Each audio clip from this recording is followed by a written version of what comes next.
سے کوئی نہیں چھیڑ سکتا، کوئی مار سکتا، لیکن پٹا پڑا ہوگا کوئی نہیں چھیڑے گا۔ لیکن اگر اس پٹے پہ ڈوری نہیں ہوئی تو ممکن ہے پٹا پڑا ہوا ہے، کوئی چھیڑ تو نہیں رہا لیکن وہ کسی کو چھیڑ سکتا، وہ کسی کو کاٹ سکتا۔ ڈوری پڑی ہوگی تو مالک فوراً کھینچ لیتا ہے۔ آپ نے دیکھا گھروں میں جب کسی کو ڈوری پڑی ہوتی ہے فوراً مالک کھینچ لیتا ہے۔ کیا مراد ہے؟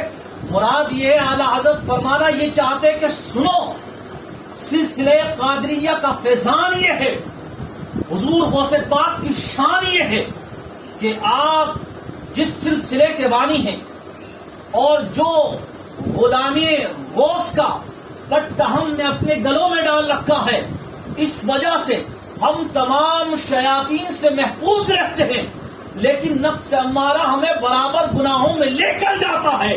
جیسے ہی ہم گناہ کی طرف چلتے ہیں وہ سے پاک پکڑ کے کھینچ لیتے ہیں، اس لیے ہم دنیا کے اندر ہر مصیبت سے محفوظ لیتے ہیں اور یہی پٹا حشر تک بنا رہے۔ انشاءاللہ وہاں پر ہونے والی ہر ہولناکی، ہر پریشانی، ہر مصیبت سے ہم ضرور محفوظ رہیں گے۔ حشر تک میرے گلے نعرہ رسالت، نعرہ غوثیہ، حشر تک میرے گلے میں رہے پٹا تیرا، یہ ہے نظریہ، یہ ہے ویژن۔ اس نشانی کے جو سرے نہیں مارے جاتے، حشر تک میرے گلے میں رہے پٹا تیرا۔ آپ قربان جائیے، کیا شان ہے غوث پاک۔ اچھا کیوں کہا؟ کیونکہ جانتے ہیں کہ غوث پاک ہی صرف اس ڈوری کو نہیں پکڑے، غوث پاک تو بیچ کی ایک کڑی ہے، اصل تو اس ڈوری کو رسول اکرم پکڑے۔ ہم سب سمجھتے ہیں کہ ہم وسیلے والے لوگ ہیں تو ہم چین کو، کڑی کو سمجھتے ہیں، زنجیر کی اہمیت کو ہم سمجھتے ہیں۔ یہ چیز ہو گئی۔ اب اس کی ایک مثال بھی لو، ایگزامپل لے لو آپ۔ ہم تو بہت گناہ گار لوگ ہیں، ہم کیسے اپنے ایمان کو بچائیں؟ وقول مع الصادقین۔ ٹھیک ہے، گناہ گار ہیں، حکم سب کے لیے برابر ہے، وقول مع الصادقین، سچوں کے ساتھ بتاؤ، سچوں کے دامن سے وابستہ رہو۔ آپ کچھ بھی ترجمہ کر لیجیے، ان کی معیت میں رہو، ان کی صحبت میں رہا کرو، ان سے اکتساب فیض لیا کرو، یہ ساری چیزیں۔ امام راضی کا آپ نے نام سنا نہیں سنا، لیکن ایک بڑے زبردست عالم ہیں، علم کلام کے ماہر، عقائد کے امام راضی، پورا نام فخر الدین امام راضی۔ آپ کے بارے میں آتا ہے، مثال دے رہا ہوں تاکہ سمجھ میں آ جائے بات پوری کہ اعلیٰ حضرت نے جو شعر کہا کیوں کہا۔ امام راضی علیہ رحمۃ الرضوان کے بارے میں آتا ہے کہ آپ جو فرما رہے تھے، شیطان آتا ہے اور آپ سے دلیلیں مانگتا ہے کہ تو اللہ کے ایک مانتا ہے، دلیل آپ ایک دلیل دیتے، شیطان رد کر دیتا۔ آج بھی ہمارے ساتھ یہ ہوتا ہے، آپ سے کوئی پوچھ لے 11ویں شریف کی دلیل دو، مثال ثواب کی دلیل تو آپ دو گے، آپ کو 10 رد میں سنا دے گا وہ۔ اور وقت کا کہاں جائیں، اس کے پاس جائیں، یہی چیز ہے نا۔ امام راضی تو علم کلام کے ماہر، کتابیں لکھی ہیں زبردست، آپ سے دلیل مانگ رہا شیطان، اب شیطان گئی، امام راضی گئی۔ اب دیکھیے امام راضی نے دلیلیں دی، روایت ماتا 300 دلیلیں دیتی آپ کو، مان سکتے یار۔ آج یہاں پہ آپ کو ایسے بہت سارے لوگ مل جائیں گے جو خدا میں بلیو نہیں کرتے ہیں، آپ اس سے کو قل اللہ احد اللہ ہے کہ بلکہ مانو تمہارا قرآن ہے وہ تو کیوں مان لے کر شیطان نے رکھ دیا۔ پھر آپ نے سوچا یہ ایسے باز نہیں آ رہا، آپ نے پھر بڑی پیاری بات، آپ نے فوراً اپنے پیر و مرشد، اپنے پیر و مرشد نجم الدین کبرا رحمۃ اللہ تعالی علیہ، آپ کو فوراً کا دیدار ہوتا ہے۔ فرماتے یہ راضی اس دور میں پھنسا، دلیلیں کیوں دیتا؟ تو کہیں میں بغیر دلیل کے اللہ مجھے دلیل دینے کی بھی ضرورت ہے، اللہ کو ایک مانتا جو میرا آپ کی بات، اس نے بچایا امام راضی کو ان کے پیر و مرشد۔ یہی وجہ کہ بایزید بستامی رحمۃ اللہ تعالی نے فرمایا تھا من لا شیخ لہ فشیخہ الشیطان، جس کا کوئی شیخ نہیں ہوتا اس کا شیخ شیطان ہوا ہے۔ بایزید بستامی اسی لیے فرمایا، اللہ کے نبی صلی اللہ تعالی علیہ وسلم کی حدیث ہے وقاد ہے کہ جس طرح نبی صحابہ کے درمیان ہوا کرتے ہیں، ایسے ہی میری امت کے درمیان علماء اور پیر یعنی کہ شیخ ہوا کریں گے. شیخ کا ترجمہ میں نے پیر کیا. یعنی جس طرح نبی ہدایت کے کام کرتے ہیں جو لوگوں کو راہ ہدایت دکھاتے ہیں، اسی طرح میرے امت کے اندر جو شیخ ہوں گے اور جو علماء ہوں گے وہ یہ والا کام ہے. حدیث علم دیا اور العلماء ورثۃ الانبیاء. تو یہ ساری چیزیں ہمیں ذہن میں رکھنا کے بعد بات سمجھنا نہیں آتا. اپنے نفس کو قابو میں کرنا تو ہمیں کسی نہ کسی کا پٹا اپنے گردن میں ڈالنا ہے. اس لیے تو آج نے ایک بڑا پیارا شعر کہا ہے، قادری کر قادری کر قادری اٹھا. آپ خود سوچیے پیر تو بہت گزرے، کتنے مزار ہیں ہندوستان میں، پاکستان میں، ٹھیک ہے، اس کے علاوہ مصر وغیرہ میں کتنے بڑے بڑے بزرگ گزرے ہیں. کچھ تو تھا ان کے اندر سب ان کے گنگار ہیں. پاکستان کے وہ علماء جن کو آپ سنتے ہو کہ آج وہ بھی 11ویں کے رنگ میں رنگے ہوئے تو تھا کیا تھا کچھ، اور ان کی زندگی سنی. اب یہاں تک بات سمجھ میں آ گئی. ہم ان کا ذکر کیوں کرتے ہیں کہ ہماری نسبت ان سے قائم ہے. آپ فرماتے ہیں کہ جو میرا چاہنے والا ہے اگر وہ مشرق میں ہے اور میں مغرب میں ہوں تو اس کی مدد کو میں مشرق میں پہنچا. آپ فرماتے ہیں کل قیامت کے دن اللہ تبارک و تعالیٰ کے حضور میں کھڑا رہوں گا جب تک کہ اپنے ہر ایک مرید کو اپنے ساتھ جنت میں. آپ خود سوچیے ایسا پیر آج کے پیروں کی طرح نہیں ہے. یہ پیر کچھ الگ ہی ہے. انہیں پیرانے پیر کیوں کہتے ہیں وہ آپ دیکھیے کیوں بڑے پیر ہیں یہ. اچھا ہمارے یہاں ہوا کیا، اب گفتگو ان کی شروع ہو گئی. اب تک تو تمہیدی باتیں تھی تاکہ آپ کا ذہن کلیئر ہو کہ ہاں ہمیں نسبت رکھنا چاہیے اور اب اس نسبت کو کس طریقے سے قائم رکھنا ہے اور ان کی تعلیمات کیا ہے. اب وہ شروع ہوئی.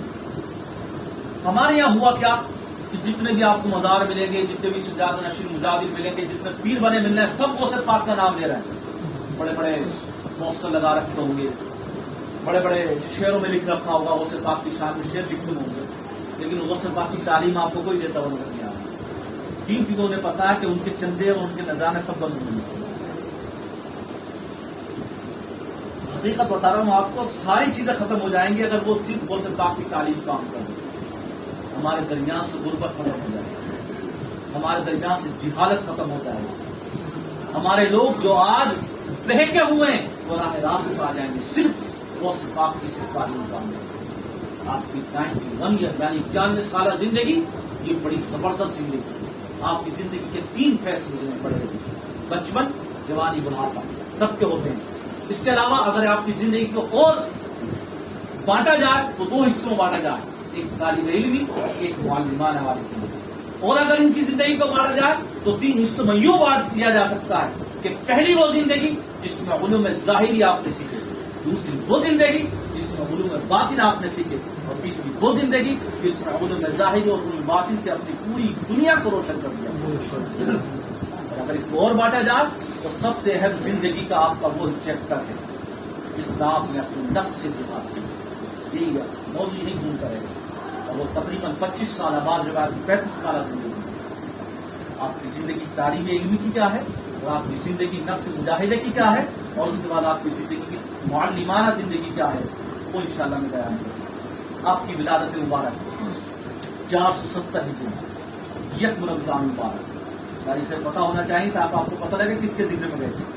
شیخ عبد القادر جیلانی کی ولادت 470 ہجری، 1 رمضان مبارک. آپ کا تاریخ، آپ کا پیدائش نام عبد القادر. اور اس کے بارے میں آتا ہے کہ اللہ کے نبی صلی اللہ تعالیٰ علیہ وسلم نے بشارت دی تھی. ان کے والد گرامی کا نام سیدنا ابو صالح موسیٰ جنگی دوست رحمۃ اللہ تعالیٰ علیہ. ان کی والدہ گرامی کا نام سیدتنا ام الخیر حضرت فاطمہ رضی اللہ تعالیٰ عنہ. ان کے نانا کا نام عبداللہ صومعی رضی اللہ تعالیٰ عنہ. ان کی پھوپھی کا نام حضرت صفیہ. اب آپ دیکھیے حضرت عائشہ، ان کی پھوپھی کا نام عائشہ. اب آپ دیکھیے کہ یہ چند جو میں نے گنائے ہیں. عبد القادر جیلانی کی ولادت ہوئی کتنے کو؟ 1 رمضان. آپ کو پتا کیسے پتا چلا کہ آج پہلی رمضان تھی؟ آپ نے دودھ نہیں پیا، بڑا مشہور واقعہ. آپ نے روزہ رکھا. آپ خود بتاؤ کیا پیدا ہوتی بچے پہ روزہ فرض ہو جاتا ہے؟ نہیں، مکلف نہیں ہے. پھر کیوں آپ نے دودھ نہیں پیا؟ آپ نے پیدا ہوتے ہی سب سے پہلے دنیا کے اندر یہ پیغام دے دیا کہ ہم انسان ہیں اور اللہ نے انسان کو پیدا ہی اس لیے کیا ہے کہ وہ اللہ کی عبادت میں زندگی گزارے. تو آپ نے سب سے پہلے ہی پیغام یہ دے دیا کہ ہم صرف عبادت کے لیے پیدا ہوئے ہیں اور ہر حال میں ہمیں اللہ کی عبادت بے شک وما خلقت الجن والانس الا لیعبدون پر عمل کرنا. آپ دیکھیے حیرت کیجیے. بیٹھ جائیے بھائی, بیٹھ کر پانی پلا دو, بیٹھ نیچے نیچے. یہ گفتگو بہت اہم چل رہی ہے. آپ کی ڈسٹربینس سے میرا ذہن بھیج جاتا ہے. یہ بھی نفس کا معاملہ, کیونکہ میں اتنا بڑا آدمی نہیں ہوں ابھی کہ میں اپنے نفس پہ جو ہے بالکل کنٹرول کر کے آنکھیں بند کر کے آپ کو سیدھی باتیں بتاؤں. مجھے آپ کی توجہ بھی درکار ہے, ضرورت ہے اس چیز کی, کیونکہ آپ کی محبت ہی ہمیں موٹیویٹ کرتی ہے کہ ہم آپ کو باتیں بتائیں, اچھی اچھی باتیں سکھائیں. ورنہ یقین مانو کہیں اور بھی جا کے پیسہ کمایا جا سکتا ہے, کچھ بھی کیا جا سکتا ہے, لیکن یہ وقت بڑا قیمتی ہے اور اس وقت کو آپ بنائیے. تو بتا میں یہ رہا تھا کہ حضور غوث پاک نے پہلا ہی یہ سبق دیا کہ ہم اللہ کی اطاعت کے لیے پیدا ہیں. آج کتنے لوگ ہم روزہ چکے ہیں, لیکن اس سے پیچھے اور چلے جائیں. حضور غوث پاک رضی اللہ تعالیٰ عنہ کے والد گرامی سیدنا ابو صالح مسدنی دوست رحمۃ اللہ تعالیٰ علیہ کے بارے میں آتا. میں واقعات پورے میں سنا ہوں کہ آپ نے وہ سیب کھایا تھا جو بہتا ہوا آیا تھا, اس کی وجہ سے آپ باغ گئے. باغ میں جانے کے بعد آپ نے لوگوں سے کہا, یا اللہ بھول جاتے ہیں آپ عظیم بھائی شاید کتنی وسیم بھائی کتنی دفعہ منع کیا ہے کہ اگر تقریر فیل کرانی ہے تو چائے پلانا. چلیے درود پاک پڑھ لیجیے آپ لوگ.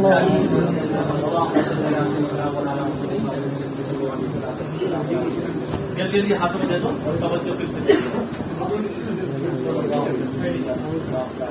درود پاک پڑھتے رہے. اور بسم اللہ الذی لا یضر ولا فی السماء وهو السمیع العلیم پڑھ کر جاتی ہے. صلی اللہ تعالی علیہ وسلم.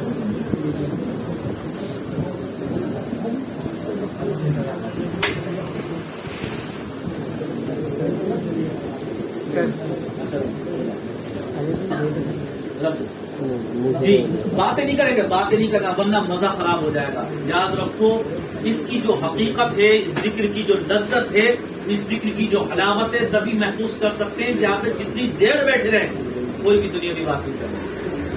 یاد رکھو یہاں تک کہ یہ بھی نہیں پوچھنا کہ امام صاحب کا نام کیا جو تبلیغ کرتا ہے, بالکل آپ کو نہیں پوچھنا. آپ کو صرف خالی کوئی لذت کو محسوس کرنا. آپ اس مجلس کے آداب کو ملوز خاطر رکھیں اور اس کے بعد جو گفتگو ہوئی اس کو سنتے رہیے. پھر آپ دیکھیے انشاءاللہ آپ کی زندگی میں کیا بدلاؤ آئے. گفتگو اب تک سمجھ میں آئی نہیں آئی؟ بتاؤ. جو پہلی مرتبہ آیا ان کی سمجھ میں آئی نہیں آئی؟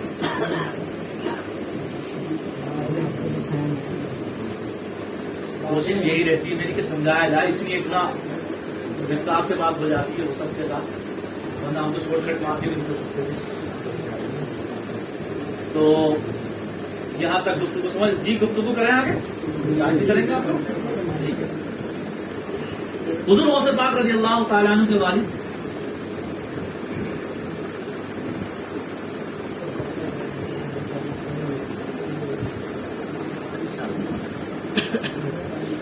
منی پور میں کون سی بھاشا بولی جاتی ہے؟ منی پور میں لینگویج ریجن لینگویج منی پوری بولتے ہیں.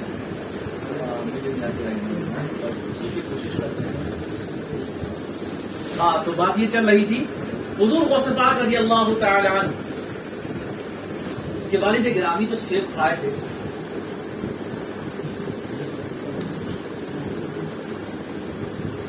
وہ باغ میں پہنچے.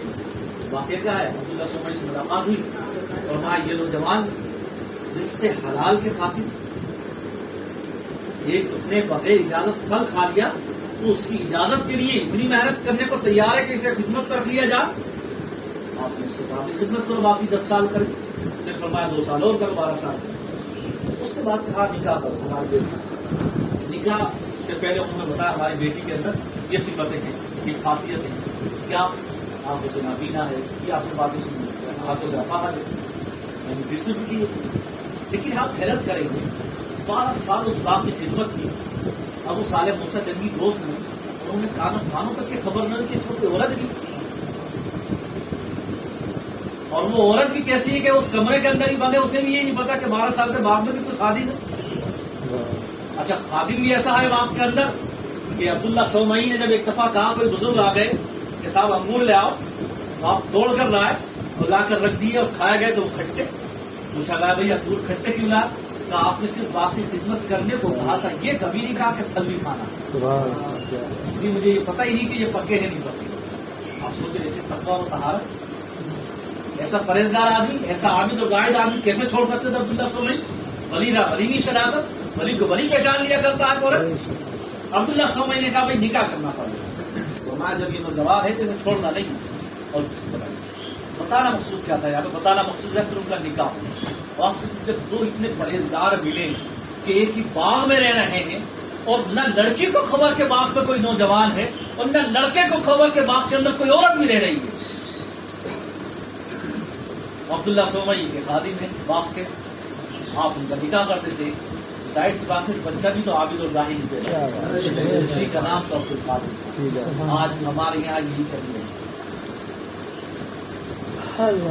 سب سے بنیادی چیز کیا ہے کہ اپنا نطفہ رشتے حلال سے تیار کیا جائے. اس واقعے سے یہ درس ملتا ہے. دوسرا درس اس واقعے سے یہ ملتا ہے ہمیشہ زندگی باغیرت بن کر گزاری جائے, بے غیرت بن کر نہ گزاری جائے.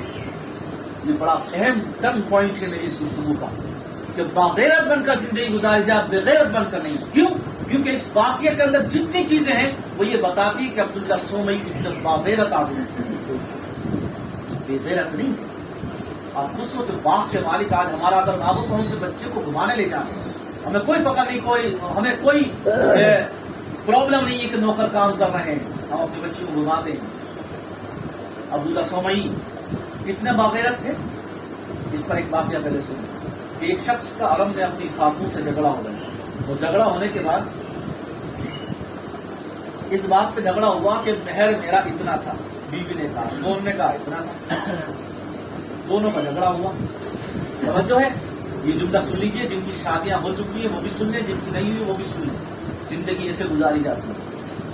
جھگڑا ہو گیا اس بات پہ کہ مہر کتنا. بیوی نے کہا اتنا, شوہر نے کہا اتنا. کہا ٹھیک ہے قاضی کے پاس چلتے. قاضی کے پاس مجھے اپنا مدعا رکھا, کہا میں بتا رہا ہوں اتنا, یہ بتا رہی ہیں اتنا مہر تھا. تو قاضی نے کہا آپ کے نکاح میں گواہ بھی ہوں گے. کہا دو گواہ تھے, کہا بلایا جائے.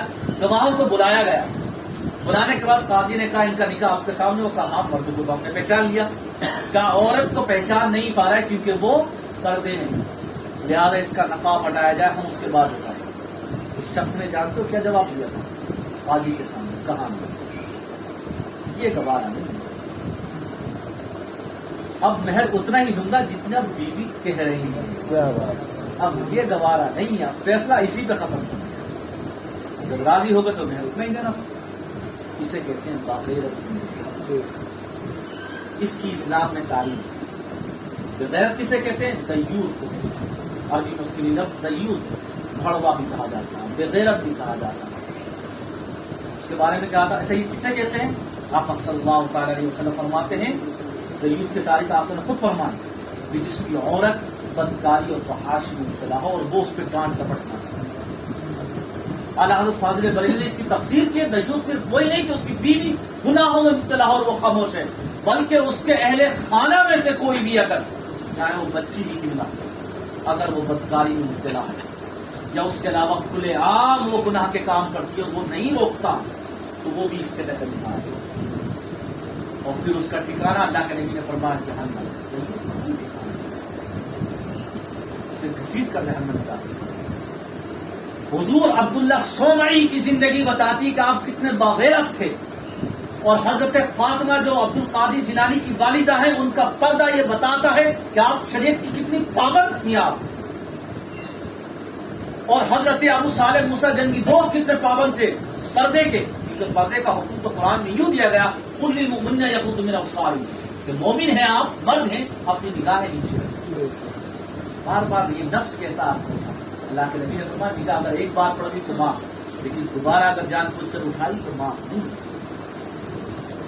ادھر اب جب ان دونوں کا نکاح ہوا تو ظاہر سی بات ہے. اچھا دیکھو, ماں جب دودھ پلانے لگتی ہے, ابھی تو بچپن چل رہا ہے, ابھی جوانی اور بڑھاپا بھی آ رہا ہے, شاید گفتگو آج بہت لمبی ہونے والی ہے, بھوک تو نہیں لگ رہی. ویسے چائے پی آپ لوگوں نے, شاکر بھائی چائے تو نہیں. شاید جانے والے کو جا سکتے اجازت ہے، لیکن میں بھی بالکل خالی ہو کر بیٹھا ہوں. سارے پروگرام میں نے ملتوی کر دیا آج کے لیے. آپ کی محبت بڑے ایک بار مجھے کہا السلام علیکم خاص دن جو ہوتے ہیں نا اس دن الحمدللہ ایسی بات نہیں ہے، مصروف رہتے ہیں 5 منٹ جیسے 11 کرتے ہیں تو جمعرات صحیح چل اتوار تک میری بکنگ ہے الحمدللہ اللہ کے فضل سے اتوار تک ہے روزانہ کہیں نہ کہیں جانا. تو بتا میں کیا رہا تھا کہ حضور غوث پاک رضی اللہ تعالیٰ نے جب پیدا ہوا بچپن دیکھی پہلا ہی سبق دیا کہ اطاعت الہی میں زندگی گزارنی ہے، ہمارا مقصد ہی عبادت کرنا ہے. عبادت کسے کہتے ہیں یاد رکھو، مختصر میں بتا دیتا ہوں، گفتگو میں پڑ جائے گی کہ صاحب پوری ہمارا مقصد اطاعت الہی ہے یا ہمارا مقصد عبادت کرنا ہے اللہ کی، تو ہم پوری زندگی عبادت کیسے کر سکتے ہیں؟ ہم تو کھاتے بھی بیٹھتے بھی، آپ سب کو شریعت کے مطالعے کی روشنی میں جو بھی آپ عمل کرتے ہیں وہ سب عبادت بن جاتا ہے. کھانا کھانے سے پہلے بسم اللہ کرو، اللہ کے نام سے شروع کرو، کھانے کے بعد الحمدللہ کہو، آپ کا پورا عمل جو ہے اگر کوئی لفظ بےہودہ بات نہیں گئی عبادت میں شامل ہے. کھانا کھانا تھا آپ کے جسم کے لیے کھایا تھا، ٹھیک ہے، جسم کی تقویت کے لیے عمل کیا.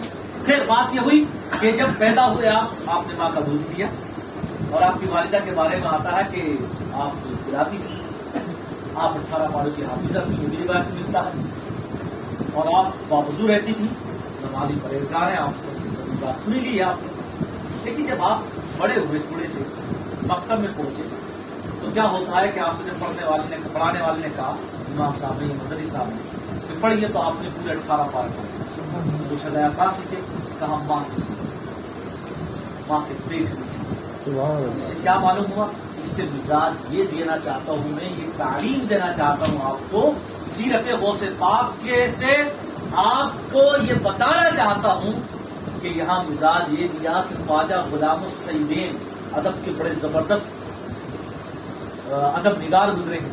آپ فرماتے ہیں کہ جب بچہ دودھ پیتا ہے نا ماں کا، تو ساتھ میں وہ ماں کی تعلیم، ماں کی تہذیب، ماں کا کلچر، ماں کا تمدن، ماں کی ثقافت اور ماں کی جو لینگویج ہے وہ سب سیکھ رہا ہوتا.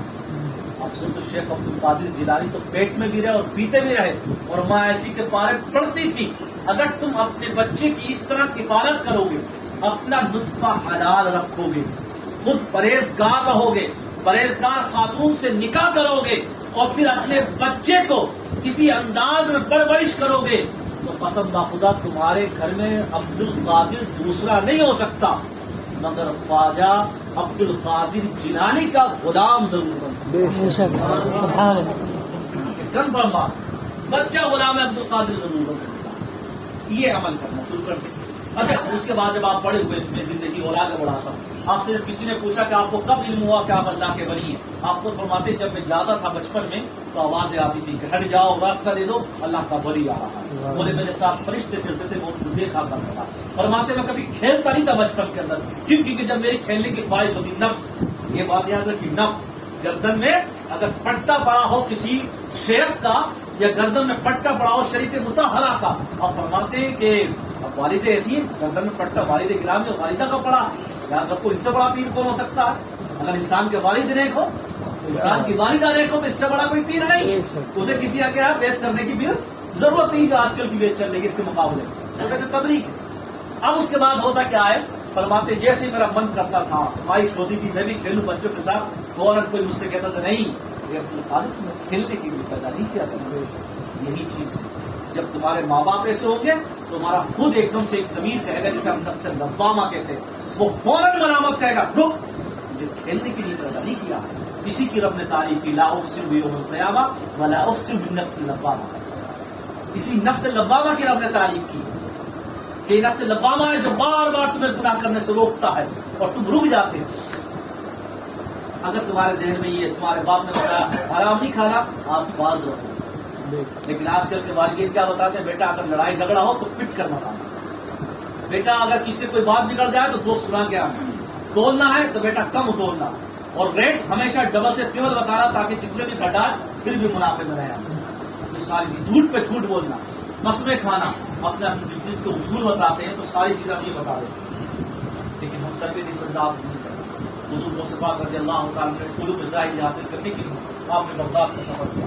بغداد اور نشاپور دو بڑے شہر تھے جو علم کے مرکز کے علاقے پر، آپ نے بغداد کا انتخاب کیا. آپ بغداد کے لیے گئے. آپ جب راستے میں نکلے تو ساتھ میں جو واقع ڈاکو والا آیا وہ بھی صرف نظر, اس میں کیا سبق تھا؟ صداقت, ہمیشہ سچ بولنا. وہ کی نصیحت کس نے کی تھی؟ ماں نے. آج ہم اپنے بچوں کو اسکول کالج بھیجتے ہیں کہ کبھی یہ درس نہیں دیتے بیٹا ہمیشہ سچ بولنا. بیٹا اگر چیز ہوگی تو کسی کو دینا مت, کہنا ہے ہی نہیں میرے پاس, جھوٹ بولنا.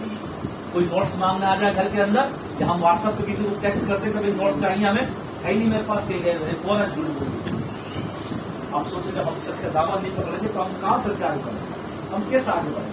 حضور غوث پاک رضی اللہ تعالیٰ عنہ نے سفر کیا 18 سال آپ کی عمر, 470 پیدائش, 488 ہجری میں آپ نے سفر کیا بغداد کا.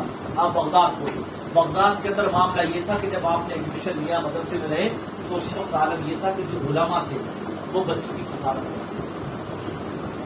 آج کے دور میں تو پھر بھی ماشاء اللہ بہت سخی لوگ ہیں جو مدرسوں کی کفالت کرتے ہیں, جیسے ان کے والد ابراہیم حاجی امام الدین صاحب بیٹے چلے جاتے ہیں مجھے بارے. تو آج بہت سارے لوگ ہیں جو مدرسوں کی دیکھ ریکھ کرتے. اس وقت بڑا مشکل تھا بچوں کے لیے کھانے کا انتظام کرنا. حضور غوث پاک خود فرماتے ہیں کہ کھانا نہیں ملتا تھا, کبھی کبھی ہمیں کیا کرنا پڑتا تھا, فاتح کرنا پڑتا تھا. حضور غوث پاک نے کئی سال علوم حاصل کیا. اس کے بعد آپ نے 9 سال یا 10 سال جو بھی آپ نے علم حاصل کیا, آپ کو تسلی علوم ظاہر آپ نے اپنے پاس نہیں کیا, جی ساری چیز آپ نے سیکھی. اس کے بعد آپ نے سوچا کیا کیا, فرمایا اب اپنے نفس کو مارا ہے, اب یہ ایسے اب مجاہدہ اور ریاضت کی جائے. اس کا مطلب یہ ہوتا ہے کوشش کرنا, اب اپنے نفس پہ کنٹرول کیا جائے. آپ فرماتے ہیں میں دریائے کنارے جنگلوں میں چلا جاتا اور وہاں جانے کے بعد کبھی پتے کھاتا مگر بھوک زیادہ لگتی, کبھی بھوک نہیں کھاتا. بلکہ آپ کی طالب علم کی زندگی کے بارے میں یہ آتا ہے کہ اگر گھر سے بھی کوئی پیسے آتے تھے, اب اس سچ کا اثر دیکھا تو آپ نے کیا ہوا تھا کہ سارے ڈاکو ایمان لے آئے, سارے ڈاکو نے اپنے گناہوں سے توبہ کر لی تھی. آپ نے کہ اس سچ کا اثر نہیں کیا. اس کے بعد طالب علم کے بارے میں آپ کو یہ آتا ہے کہ جو پیسے گھر سے آتے تھے وہ فوراً آپ طالب علموں پہ خرچ کر دیا تھا, کیونکہ حالت مدرسے کی بڑی مسئلہ ہے.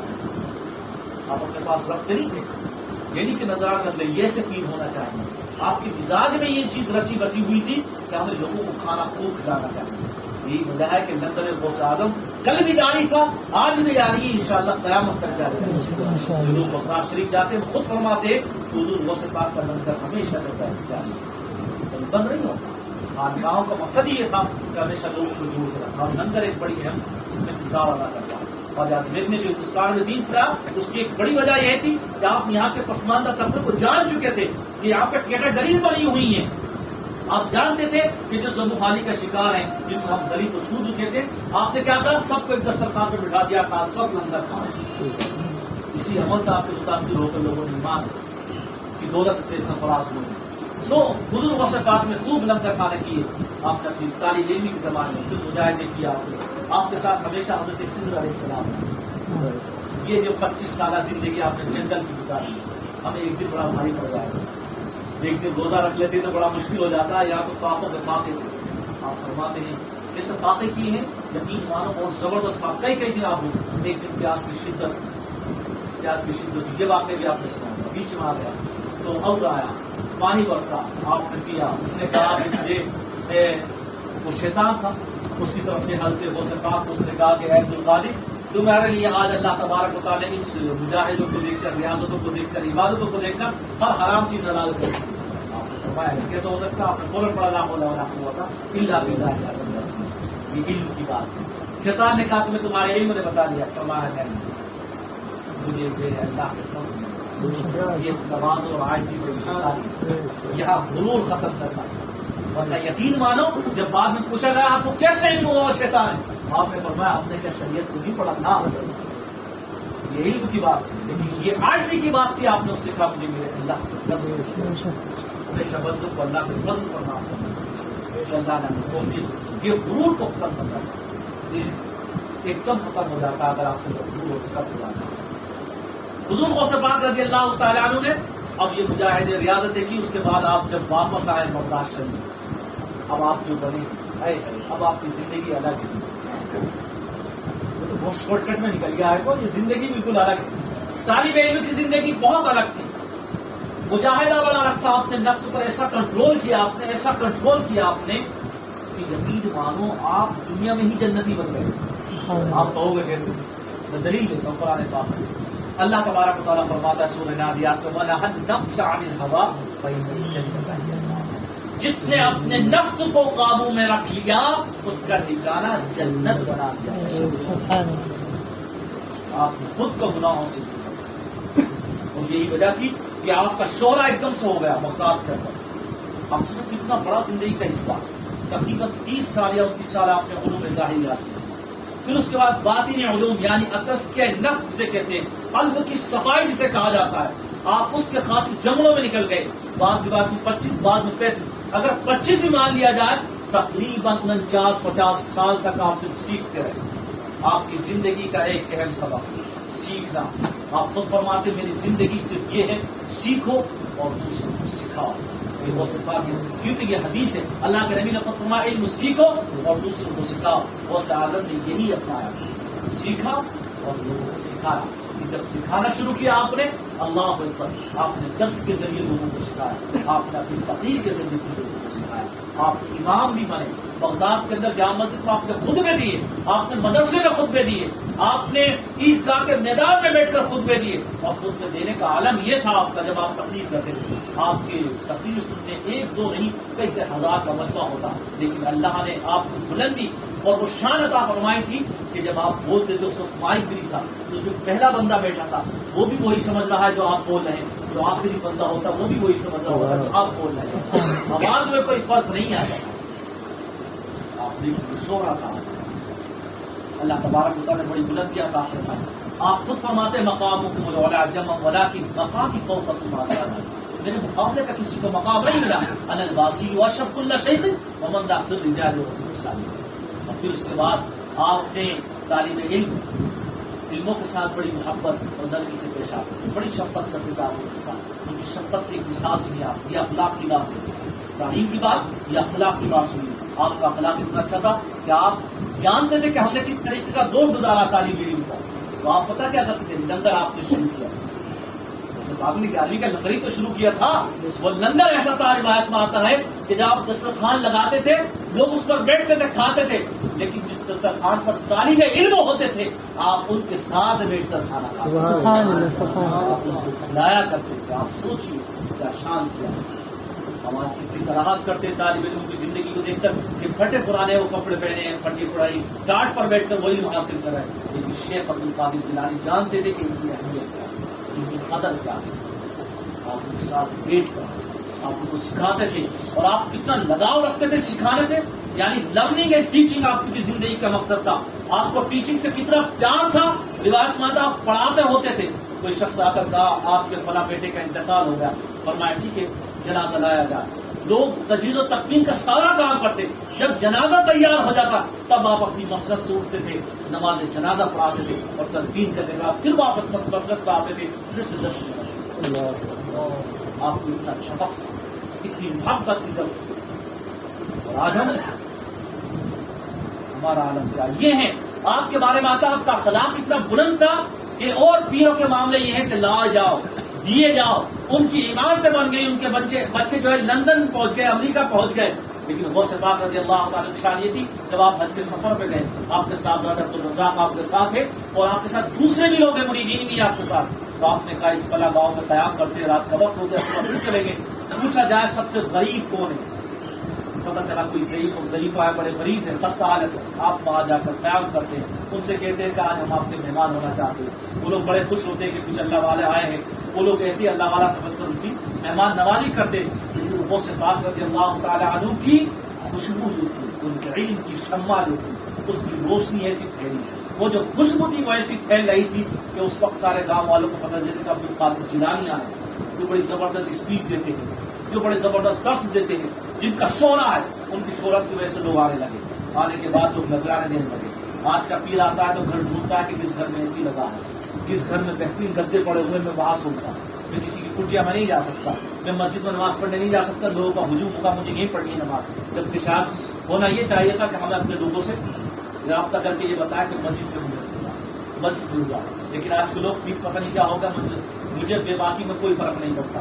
یاد رکھو ابھی کچھ دنوں پہلے سفانوں گیا تھا تقریر کرنے, تو وہاں پہ کسی نے مجھ سے کہہ دیا کہ آپ بڑے لیڈر اور بے باک ہیں, آپ ایسی بول دیتے ہیں. میں نے ایک لفظ بول دیا تھا کہ شخصیت پرستی سے ہمارے مسلمانوں کو بڑا نقصان ہوتا ہے. شخصیت پرستی سمجھ رہے ہیں آپ, اتنا لفظ بول دیا, بڑا برا لگا ان کو. تو میں نے کہا کوئی بات نہیں جناب والا, آپ اپنے ساتھ بلائیں گے تو نہیں, لیکن میرا جو پیغام تھا وہ میں نے پہنچا دیا.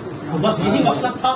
یاد رکھو زندگی میں ہمارا مقصد یہ ہونا چاہیے. حضور غوث پاک وہاں بیٹھ گئے, اب بیٹھنے کے بعد لوگ نذرانے لانے لگے. آپ کیا کرتے, ان نذرانوں کو مسلے کے نیچے رکھتے گئے. آپ کا کام تھا, آپ رات بھر جاگتے تھے. یاد آپ دوسروں کی وجہ سے مانگتے تھے.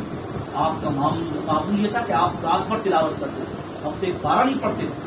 پورا رمضان قریب آنے والا, رمضان کے علاوہ ہم پڑھنا نہیں چاہتے. ہم آپ پوری رات میں کلام پاک کئی پڑھ لیا کرتے تھے. آپ خدا کی ماں کا کئی سال آپ نے عشاء کے وضو سے فجر کی نماز ادا کیا. آپ سوچو وہ بندہ کیا مرتبہ ہوگا اس کا, کہ اس کو نیند بھی نہیں آ رہی. بلکہ کھلانے کا معاملہ تو یہاں تک آتا کہ جب آپ ریاضت اور مجاہدہ کر رہے تھے, اعلیٰ حضرت اس کو بھی کوٹ کیا ہے کہ آپ کھاتے نہیں تھے. کب کھاتے تھے آپ پتوں کو بھی, کب کھاتے تھے آپ برگ و کمر کو, فرمایا تب کھاتے تھے. بس میں دے دے کے کھلاتا ہے تجھے پیارا اللہ تیرا چاہنے والا. جب اللہ کی طرف سے حکم ہوتا تب آپ کھاتے تھے. آپ سوچیے کیا مرتبہ ہے آپ کا. آپ وہاں ٹھہر گئے اور جتنے بھی نظرانے آنے لگے, تحفے آنے لگے, لوگ لانے لگے, آپ کرتے گئے. صبح نمودار ہوئی, جب آپ نکلے آپ نے فرمایا سارا کا سارا اس ضعیف اور ضعیف کا آپ کے بارے میں آتا ہے ایک شخص توڑتا ہوا آیا کہ دریائے دجلہ پار نہیں کر پایا, کہا رقم نہیں تھی. اللہ نے کہا پیسے چاہیے. آپ کے گھر سے جو رقم آئی ہوئی تھی, آپ نے کہا وہ تمام رقم آپ نے اس کو دے دی اور کہا جاؤ ملا کو دے دینا, وہ تمہیں کشتی پار کرا دے گا. اور اس سے نصیحت کرنا کہ یہ جو زائد رقم ہے, اگر کسی کے پاس رقم نہ ہو اور وہ پار کرنا چاہے تو اسے فری میں مفت میں پار کرنا. مزاج تھا.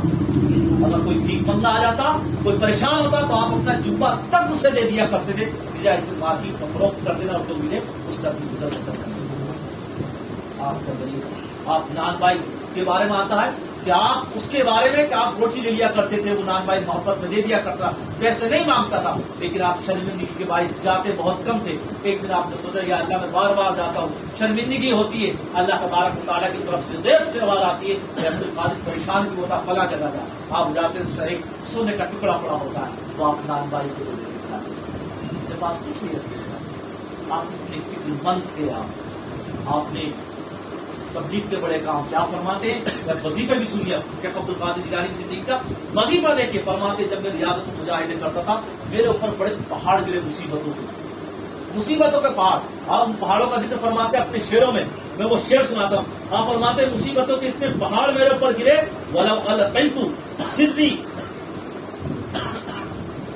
فَلَوْ أَلْقَيْتُ السِّرِّ فِي بِحَارٍ لَصَارَ كُلُّ غَوْرٍ فِي الزَّوَارِ وَلَوْ أَلْقَيْتُ السِّرِّ فِي جِبَالٍ لَدُكَّتْ وَاخْتَفَتْ بَيْنَ الرِّمَالِ وَلَوْ أَلْقَيْتُ السِّرِّ فَوْقَ نَارٍ لَخَمِدَتْ وَانْتَفَتْ فِي سِرِّ حَالِ. یا فرماتے میرے اوپر ایسے پہاڑ گزرے ہیں مصیبتوں کے کہ اگر وہ مصیبتیں, وہ پریشانیاں اگر کسی پہاڑ پر بھی ڈال دی جائے تو پہاڑ اس کی وجہ سے ریزہ ریزہ ہو جائے. فرماتے آگ پر ڈال دی جائے تو آگ ختم ہو جائے. فرماتے اگر مردے پر میرے راز ڈال دیے جائے تو وہ مردہ اٹھ کر کھڑا ہو. سوچیے کیا شان کیا آپ نے, کیسے کیسے راز رہے ہیں آپ کی زندگی کے. آپ اس وقت فرماتے ہیں کہ میں کرتا کیا تھا اس پریشانی میں, مصیبت میں سے مجھے نجات ملی. فرمایا میں یہ عمل کرتا تھا, ہر مشکل کے ساتھ آسانی ہے, ہر مشکل کے ساتھ آسانی ہے. آپ کو جب بھی پریشانی لاحق ہو, مصیبت ہو, آپ اس پر عمل کریں. آپ سوچیے اسی طریقے سے ایک آپ کا بڑا بہترین وظیفہ ہے, وہ یہ ہے کہ آپ کے بارے میں علماء فرماتے ہیں کہ اگر کبھی گھر میں کوئی آسے ہو, کوئی پریشانی ہو, جمعے کے دن بھی یہ بات بتائے گی, تو آپ گھر کے کونوں میں کہیں کہ ہم شیخ عبد القادر جیلانی جو بغداد والے ہیں ان کے غلام ہیں. آپ چلے جائیں گے جنات یہاں سے, اور اگر نہیں گئے پریشان کیا تو پھر ہم درخواست لگا دیں گے آپ کی جناتوں پر نہیں. ایسے بہت سارے واقعات آپ کے لیے, اس طرف ہم نہیں جائیں گے. ہم نے آپ سے کہا تھا ہم کرامت ذکر زیادہ نہیں کریں گے. اب تک جتنی باتیں میں نے بتایا وہ سب کے سب تعلیم سے, سب کے سب علم سے. ایک آخری بات, اس کے بعد اگر آپ اجازت دیں گے تو آخری بات بڑی اہم, وہ کیا ہے, وہ یہ ہے کہ یاد رکھو آج کل پیر جو بن رہے ہیں وہ ایسے بن رہے ہیں, پیدا ہونے کے بعد پیر گھرانے میں 2-4 لوگوں سے بیعت ہونے کے بعد, خلافت دینے کے بعد پیرا پوری شروع کر دیتے ہیں, اور اس کے بعد سوچتے ہیں چلے لگا لیتے ہیں, جن کے بارے میں پتہ نہیں ہوتا کہ صاحب فلاں صاحب 1-2 مہینہ چلے میں بیٹھے اس لیے وہ صاحب پیر بن گئے. آپ فرماتے ہیں آپ کی نصیحت سنو, غوث اعظم کی یہ تبھی تو میں نے کہا کہ اگر یہ پیران یہ جتنے بھی پیر گھوم رہے ہیں اگر یہ شیخ عبد القادر جیلانی کی تعلیمات کام کر دے تو یا تو یہ ختم ہو جائیں گے یا پھر یہ پورا کا پورا معاشرے میں انقلاب پیدا ہو جائے گا. سب تعلیم یافتہ ہو جائیں گے, سب کے یہاں سے تعلیم کی ختم ہو جائے گی, سب کی زبان. آپ خود سوچیے جو پیر اپنے خود جیبیں بھر رہا ہو وہ کیا تمہاری غربت سے مٹائے گا. شیخ عبد القادر جیلانی تھے کہ طالب علموں کی خود کفالت فرما رہے ہیں. شیخ عبد القادر جیلانی تھے غریبوں کے ساتھ کتنی ہمدردی کر رہے ہیں.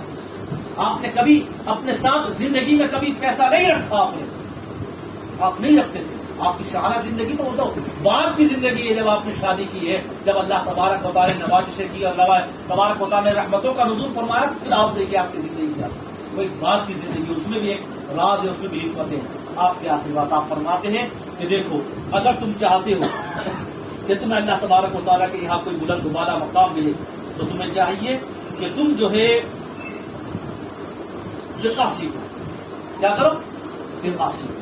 اور فرماتے اس کے بعد جو ہے مجاہدے اور ریاضت. آپ کی زندگی میں بھی یہ ملتا ہے کہ آپ نے پہلے علم سیکھا, اس کے بعد فرماتے اس لیے کہ علوم ظاہری یعنی شریعت مطہرہ ہی تمہیں بتائے گی کہ نماز کیسے پڑھنی ہے, روزہ کیسے رکھنا ہے. ورنہ ہوگا کیا کہ اگر علم سیکھے بغیر میدان میں کود گئے تو دوسروں کو بھی گمراہ کر دو گے. جب نماز خود نہیں پڑھنا آتی تو دوسرا جب اقتدا کرے گا تو اس کی بھی تو نہیں ہوگی نا. مطلب یہ مثال آپ نے دی ہے. علم سیکھو, اس کے بعد ہی ریاضت و مجاہدے کرو. ہوتا کہ آپ پیر بن کر بیٹھ کے آپ کوئی کہ نماز پڑھا دو تو نہیں پڑھاتے, قدم مارا. کیوں؟ طریقہ ہی نہیں پتا. اگر 5ویں پڑھا دی تو کیا کرنا ہے, اور 3 پڑھا دی تو کیا کرنا ہے, رات میں غلطی ہو گئی تو کیا کرنا ہے. یاد رکھو علم کی اپنی علم وہ شمع ہے جس کی تعریف آقا دو جہاں نے یوں فرمایا. ہر چیز کی ایک ڈیفینیشن ہوتی ہے. علم کی ڈیفینیشن آقا نے فرمایا علم نور. علم تو نور کا نام ہے, علم تو روشنی کا نام ہے, لائٹ کا نام ہے جو آپ کو دکھاتی کہ چلنا کدھر. علم حاصل ہوا. حضور وسطیٰ کی زندگی سے یہ چند باتیں ہم نے آپ کو جو بتائیں, ورنہ باتیں تو بہت ہوئی آپ کا اخلاق سے متعلق, آپ کی تعلیمات بہت ہیں ماشاء اللہ. لیکن چونکہ بہت گفتگو ہو گئی اور میں بیٹھے بیٹھے تھک گیا تو پانی میں بنانے سے چشم فائدہ کیا, جو اشک بہت ہے اپنی زندگی میں سے گانٹ بات لیجیے کہ ہمیں شیخ عبد القادر جیلانی کو اپنا پیر سمجھنا. آپ تو فرماتے ہیں مریدی لا تخف اللہ ربی اتانی رفعت المناری, میرے مرید مت ڈر, اللہ میرا رب ہے, اس نے مجھے بلندی عطا فرمائی ہے اور منزل مقصود تک پہنچا دیا. کس بات سے ڈرتا ہے؟ تو کامل نہیں ہے نا, تو اکمل نہیں ہے نا, لیکن تیرا شیخ جو ہے, تیرا پیر جو ہے وہ تو اکمل اور کامل ہے نا, وہ تو اکمل اور کامل ہے. بس اس کی زندگی اپنی زندگی کا نمونہ بنا, تبھی آپ کو ہمارے لیے کامیاب ہے. ہمیں چاہیے حضور غوث پاک کی شان میں جو منقبتیں پڑھتے ہیں, حضور غوث پاک کا جو ہم ذکر کرتے ہیں, تو ہمیں چاہیے کہ اسی کے مطابق ہم اپنی زندگی گزاریں. حضور غوث پاک کے نام کی برکتیں الگ ہیں, حضور غوث پاک رضی اللہ تعالیٰ عنہ کی تعلیمات کی برکتیں الگ ہیں. آپ انشاءاللہ اس پر عمل کیجیے اور اس کو عام کیجیے. اس کو عام کیجیے. اس کے حلال ہے, صدق مقال ہے, ہمیشہ سچ بولنا. ہمیشہ آپ کے بارے میں آتا آپ نے کبھی حلال کے علاوہ حرام لقمہ نہیں لیا, بلکہ جو شبہ حرام بھی ہوا آپ نے وہ بھی ٹچ نہیں کیا. تو آپ کی بے شمار آپ نے سنی, بلکہ حرام لقمہ نہیں لیا. آج ہم کیسے کیسے لطف لے رہے ہیں. تو لطفہ جب اچھا ہوگا تو انشاءاللہ بچے بھی آپ کے اچھے پیدا ہوں گے. بیویوں کا حق ادا کریں, اب بیوی ہے کوئی تو شوہر کے حق ادا کریں, ماں باپ کے حقوق ادا کریں. حضرت شیخ عبد القادر جیلانی اپنی والدہ سے بڑی محبت کرتے, اپنے والد سے بڑی محبت کرتے. جب گئے علم حاصل کرنے تو والدہ سے اجازت لے کر گئے, بلکہ یہاں تک آیا معافی مانگ کر گئے تھے کہ ہم نے آپ کو تکلیف پہنچائی. اور آج ہم ہیں تو روزانہ فون کو کچھ نہ کچھ سنا دیتے ہیں, کچھ نہ کچھ بول جاتے ہیں. آپ اتنی محبت کرتے وہ سارے سماپ کرتے رہیں, ہمیشہ محفل منعقد کرتے رہیں. اس طرح کی محفلیں انشاءاللہ آپ کو بھی کامیاب کرتی ہیں, مجھے بھی کامیاب کرتی ہیں. اللہ تبارک و تعالیٰ قبول فرمائے. کہنے میں اگر کوئی غلطی ہوگی تو اللہ معاف فرمائے. استغفر اللہ ربی من کل ذنب واتوب الیہ وما علیہ البلاغ. جی سوال کرنا تھا, بیٹھ جاؤ بھائی, ایک منٹ پوچھیے.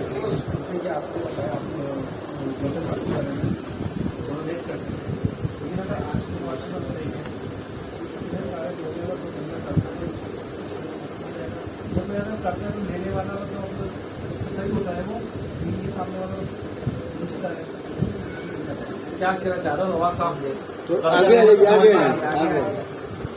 آگے ارے میری ایسی کوئی بات تھی نہیں کہ اس میں سوال کرنا پڑا، میں نے ساری چیزیں سمجھا دی. وہ الگ بات ہے. اچھا الگ سے سوال کر رہے ہیں. تو یہ تو اجازت بھی نہیں ہونا چاہیے. میری اسپیچ پہ اگر کوئی سوال ہو تو اجازت ہونا چاہیے. الگ سے سوال تو مسجد آؤ. ہاں چلو پوچھا. ہاں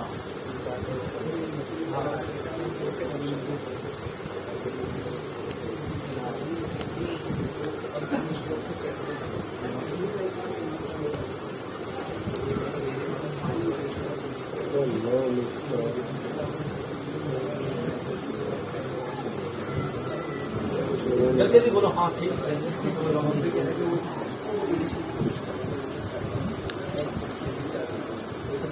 اچھا مطلب وہ جو غریب طبقہ ہے وہ آدھی بن چکا ہے مانگنے کا. دیکھنا چاہ رہا ہوں. دوسرے یہ کہ اچھا ہے ان کے حالات لیکن وہ پھر بھی مانگ رہے ہیں ایسے.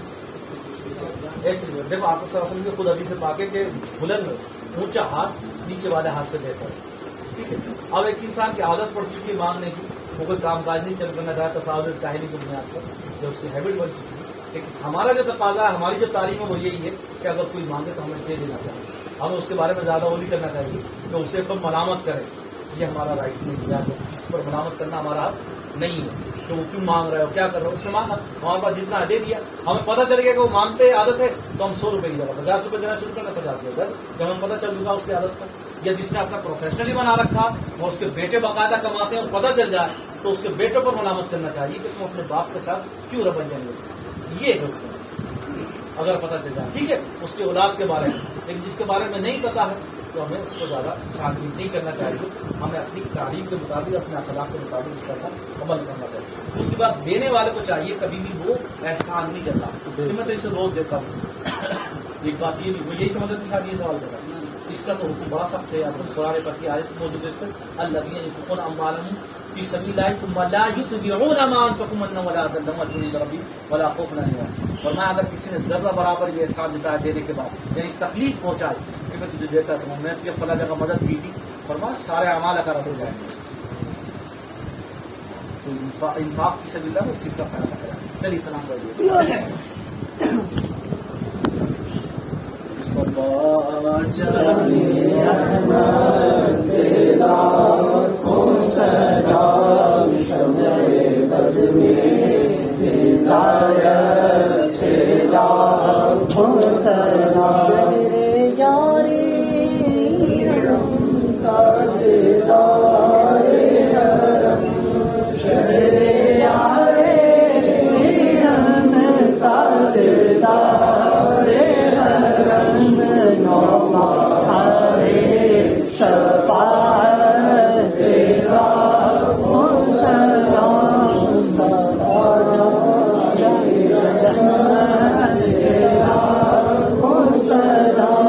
سہانی گھڑی چمکا طیبہ کا چاند، سہانی گھڑی چمکا طیبہ کا چاند، اس دل افروز ساعت پہ لاکھوں سلام مصطفیٰ جان رحمت پہ لاکھوں سلام. پتلی پتلی گوئے قدس کی پتیاں، پتلی پتلی گولے قدس کی پتیاں، ان لبوں کی نزاکت پہ لاکھوں سلام مصطفیٰ جان رحمت پہ لاکھوں سلام. سے اعظم امام متقی والنقی، غوث اعظم امام متقی والنقی، جلوہ شان قدرت پہ لاکھوں سلام مصطفیٰ جان رحمت لاکھوں سلام. محشر میں جب ان کی آمد ہو، کاش محشر میں جب ان کی آمد ہو، شوقت پہ لاکھوں سلام مصطفیٰ جان رحمت پہ لاکھوں سلام مجھ سے خدمت کے قدسی کہے ہر رضا مجھ سے خدمت کے قدسی کہے ہر رضا مصطفیٰ جان رحمت پہ لاکھوں سلام شمع بز میں ہدایت پہ لاکھوں سلام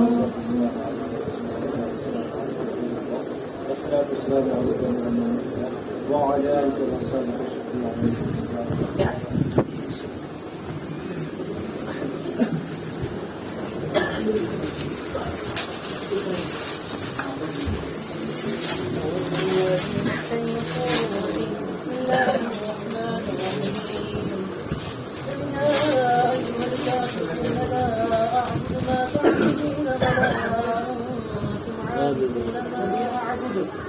ولا أنا عابد ما عبدتم ولا أنتم عابدون ما أعبد لكم دينكم ولي دين.